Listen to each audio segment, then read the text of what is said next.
Pixar. The Pixar Theory. Tous les personnages vivraient dans le même univers. Et si tous les films réalisés par Pixar appartenaient à un seul et même univers? C'est la théorie élaborée par un fan. Selon lui, tous les personnages vivraient dans le même monde à des périodes différentes. John Negroni est un internaute fan des films Pixar, dont j'ai déjà exposé une de ses théories dans ma vidéo sur Toy Story. De Toy Story à Lao en passant par Rebelle ou encore Mille et une pattes, John a tout visionné plusieurs fois. Il est expert en la matière et peut repérer les plus infimes détails et références placés dans les longs métrages. Après avoir regardé une vidéo émettant l'idée que les films Pixar feraient partie d'un même univers, John s'est donc lancé le pari de prouver cette théorie, en élaborant une version encore plus développée et la plus cohérente possible. Le résultat l'a tellement impressionné qu'il a finalement décidé de le partager au monde entier sur son blog. Cette théorie Pixar couvre tous les films Pixar depuis Toy Story jusqu'au plus récent au moment où cette théorie est sortie, c'est-à-dire Monstre Academy, sorti le 21 juin 2013. Cette théorie ne prendra donc pas en compte vice-versa, le voyage d'Arlo et Coco, bien qu'on pourrait leur trouver une place dans la chronologie, je pense. Mais je pense que les suites sorties après Monstre Academy, telles que Le Monde de Dory, Cars 3, Les Indestructibles 2 ou Toy Story 4, ne changent rien. En tout cas, tous ces films sont connectés et impliquent plusieurs de leurs événements majeurs, qui ont une répercussion directe sur les autres films. Mais qu'est-ce qui pourrait lier ces films? Et si tout Pixar n'était que l'histoire d'une grande guerre entre l'homme, l'animal et la machine? Je vais essayer d'être le plus clair possible en résumant la théorie en 10 points liés aux 10 films dont je vais parler. Rebelle, Ratatouille, Lao, Nemo, Indestructible, Toy Story, Cars, Wall-E, Mille et une pattes, puis Monstres et compagnie. C'est le film Rebelle qui ouvre et ferme la marche dans cette chronologie incroyable.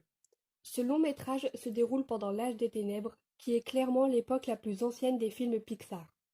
Il nous raconte l'histoire de Mérida, une princesse écossaise qui découvre que la magie peut résoudre ses problèmes, et transforme par inadvertance sa mère en ours. La source de cette magie vient d'une sorcière bizarre apparemment reliée à la volonté des feux follets bien mystérieux. C'est le seul film qui explique pourquoi les animaux de l'univers Pixar se comportent parfois comme des humains.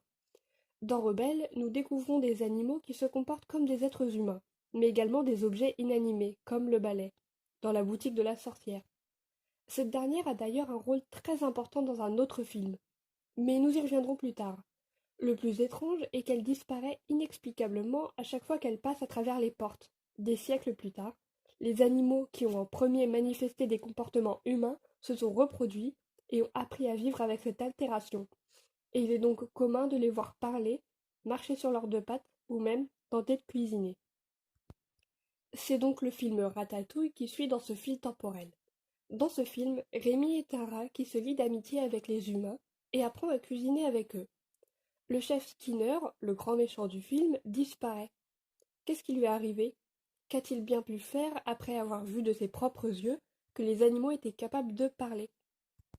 Ça serait donc en ayant eu vent de cette incroyable rumeur que Charles Muntz, le principal antagoniste de Lao, aurait eu l'idée de créer des inventions étonnantes pour permettre la communication entre les animaux et les hommes, comme peut en témoigner Doug, le chien dont les pensées peuvent être comprises par les humains.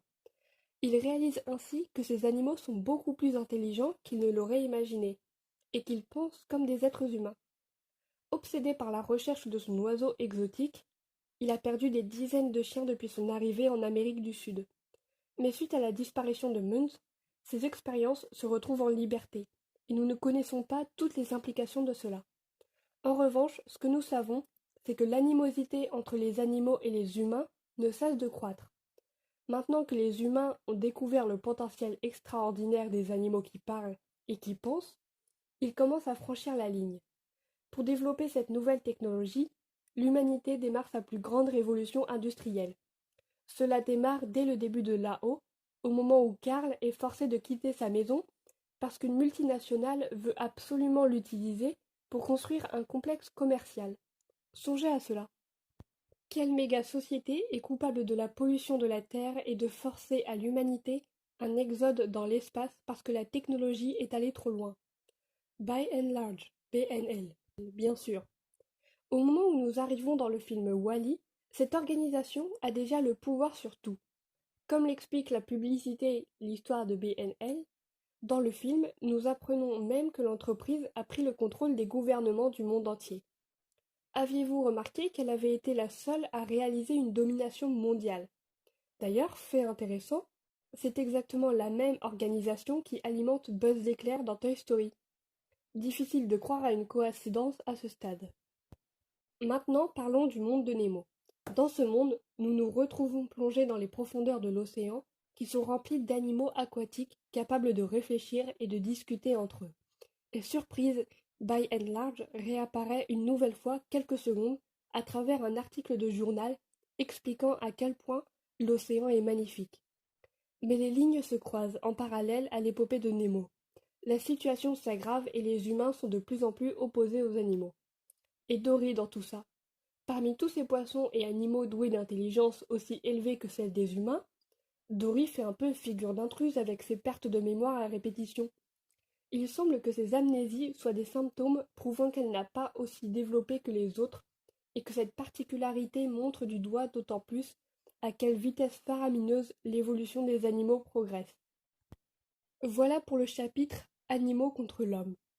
Passons maintenant au chapitre croustillant des machines contre l'homme et commençons par les indestructibles. Le principal méchant de l'histoire ne serait pas Syndrome ou Buddy. Au fond, qui tente de détruire la ville à la fin du film? L'intelligence artificielle de sa machine Omnidroid. Les machines douées d'une intelligence hors norme se seraient rendues compte que les super-héros et leurs pouvoirs hors du commun pouvaient représenter un danger réel pour elles. Cette machine s'est donc réveillée et a décidé de refuser d'obéir à Syndrome pour parvenir à éradiquer toutes les menaces possibles envers les machines. Mais pourquoi les machines voudraient se débarrasser des humains? Pour comprendre cette haine des machines envers les humains, il faut se tourner vers Toy Story. Dans ces films, il transparaît un fil rouge qui accompagne toute la trilogie. La peur des jouets de devenir obsolètes et donc d'être rejetés. Et au fil de la trilogie, la peur se transforme en colère et devient de plus en plus forte, jusqu'à devenir une haine. Dans Toy Story 3, on voit Lotso, l'ours en peluche délaissé, entretenir une haine farouche contre les humains. Avec les super-héros disparus, la voie est libre pour une domination des machines. Mais on remarque qu'à aucun moment les machines ne se débarrassent des humains. Pourquoi? Cela s'explique par leur besoin d'avoir des humains à proximité. C'est leur énergie. On peut le voir dans Toy Story. Lorsque les jouets sont rangés dans le grenier ou stockés dans un endroit isolé, ils perdent leur énergie et cessent de s'animer, comme un portable qui, pour fonctionner, a besoin qu'un humain le branche. Alors les machines décident de contrôler les humains en utilisant une société qui convient à tous leurs besoins, sous la forme d'une multinationale, encore et toujours la By and Large, ce qui conduit à une révolution industrielle qui conduit finalement à la pollution. Et c'est donc là que la guerre éclate. Les animaux se soulèvent contre les humains pour les empêcher de polluer la Terre. Mais au final, seuls les robots se sortiront vainqueurs. Et après cette guerre, il n'y aura plus aucun animal sur Terre. Et donc, qui reste-t-il? Les machines. Mais la pollution s'accrut et la Terre devient une planète hostile pour les humains, qui la quittent pour l'espace. Dans le vaisseau spatial l'Axiom, les machines ont fait en sorte que les humains dépendent totalement d'eux. Et en fait, ils ne font que reproduire la façon dont les humains les traitaient, comme des jouets, c'est ce qu'on voit dans Wall-E. Mais pendant ce temps, sur Terre, les machines sont toujours là, sous forme de voitures. Notamment, c'est ce qu'on voit dans Cars, ce qui explique tous les paysages et bâtiments humains que l'on peut voir dans ces films. Les stations-service, les circuits, les routes, etc. Mais comme les humains, qui étaient la source d'énergie des machines, ont disparu dans l'espace, les machines finissent par disparaître. Mais on ne sait pas comment. L'une des causes probables est visible dans Cars 2, une crise énergétique sans précédent pour les voitures, qui mène à des affrontements pro-carburant fossile et pro-énergie renouvelable. C'est ce carburant propre qui est à l'origine de l'extinction des machines sur Terre. Ce qui nous ramène à Wall-E. Comment ce petit robot peut rester la seule machine encore sur Terre, 800 ans après le départ des humains? Il est possible que la fascination du robot pour tout ce qui touche à l'humain avant son départ, les films, les disques, ainsi que son attachement à un cafard font que Wall-E a en quelque sorte gardé sa propre personnalité.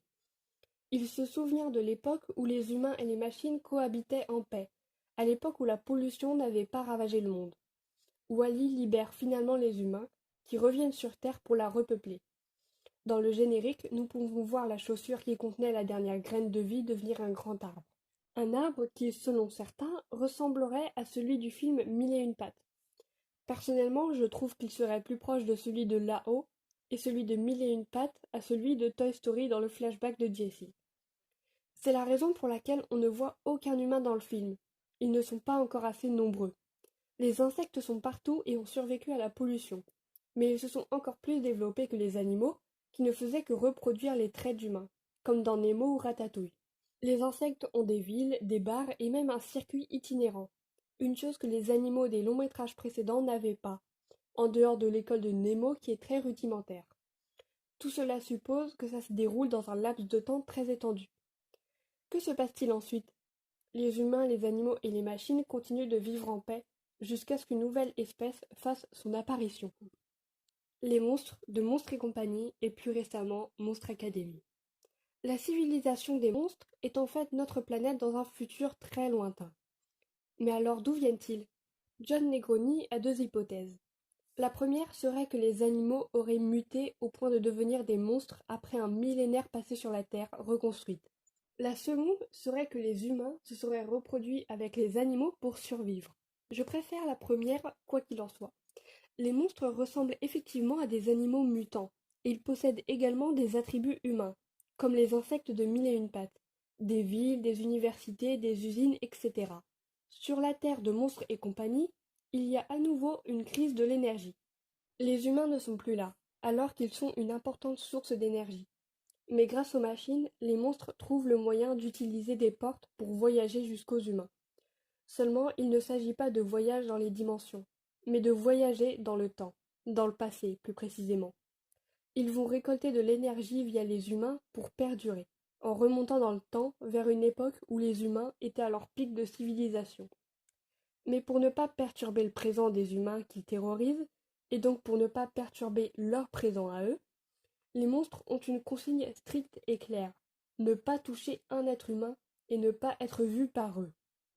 On leur fait donc croire que les humains leur sont toxiques et qu'ils viennent d'une autre dimension. Il y a même un lien qui relie presque explicitement Monstres et compagnie et Mille et une pattes. C'est la caravane que l'on peut apercevoir dans les deux films. Dans Mille et une pattes, la caravane est ratatinée, vieille et dans un très sale état, laissant penser qu'elle est à l'abandon depuis plusieurs années voire plusieurs siècles. En revanche, lorsque Randall est envoyé chez les humains dans Monstres et compagnie, il aperçoit la même caravane, même forme et gabarit à peu de choses près, quasiment neuve et utilisée par les humains. Pour l'instant donc, Monstres et compagnie semble être le film Pixar le plus futuriste qui soit, encore plus que Wall-E. Et puis il y a Boo, la petite fille qui accompagnait Bob et Sully dans une partie de leur aventure. Elle a assisté à tous les événements concernant les monstres et a même vu son chaton, Sully, parler.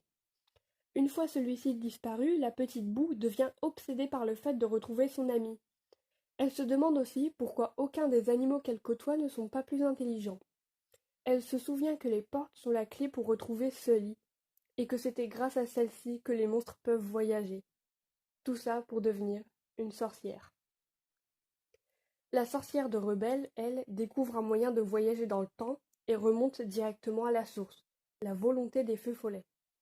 C'est par eux que tout a commencé, et en tant que sorcière, elle cultive cette magie pour tenter de retrouver Sully, en créant des portes pouvant remonter dans le passé, aussi bien que dans le futur. Comment en être sûr? Grâce au dessin qu'on peut apercevoir à un moment dans la chaumière de la sorcière. C'est Sully. On voit même le camion Pizza Planet taillé comme un jouet en bois. Ce qui n'a aucun sens, à moins qu'elle ne l'ait déjà vu avant. Ce qui est fortement possible puisque ce camion est littéralement dans tous les films Pixar depuis le premier Toy Story. Est-ce que Boo a jamais pu retrouver Sully? On aime à le penser. Son amour pour Sully est après tout la clé de voûte de l'univers Pixar. L'amour des différents personnages à travers différents âges et différentes espèces parvenant à exister sur la Terre sans la détruire à cause d'une soif de pouvoir. Et ceci achève la théorie Pixar. Elle s'enrichit d'ailleurs chaque jour grâce à l'aide des milliers d'internautes qui l'étayent de dizaines de nouveaux détails. Personnellement, je ne suis pas convaincue de cette théorie. Pixar, tout comme Disney, adore mettre des références entre les films. Mais je trouve ça très beau de voir des fans échanger pour lier leurs films préférés. Et n'hésitez pas à apporter votre pierre à l'édifice.